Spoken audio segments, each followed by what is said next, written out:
Federal Reserve helped U.S. top banks to avoid stress tests failure, reports Washington. Sputnik. The U.S. Federal Reserve Fed struck an unprecedented bargain with Goldman Sachs and Morgan Stanley ahead of recent stress tests that allowed the two banking giants to avoid outright failing grades, media reported. On Friday, June 22, the U.S. Federal Reserve said 34 of the nation's 35 largest banks had adequate capital plans to survive a financial crisis.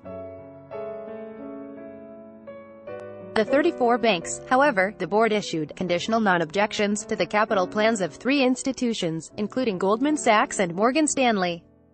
On June 21, U.S. federal regulators in phone conversations told Goldman Sachs and Morgan Stanley that to fully pass the stress tests the banks needed to cut in half the combined $16 billion in shareholder payouts they had hoped to allocate, The Wall Street Journal reported on Monday, citing people familiar with the talks.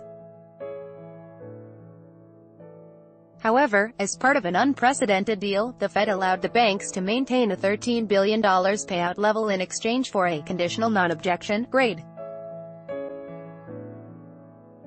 The banks were basically allowed to pay out about $5 billion more than they should have, while at the same time avoiding the public blackout that comes with an outright failing grade, the report added.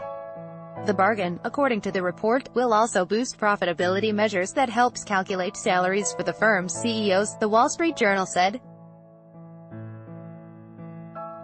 The deal is the first of its kind in 8 years of stress tests, the report added, and may signal the dawn of the pro-business regulatory environment many on Wall Street have been waiting for from the Trump administration.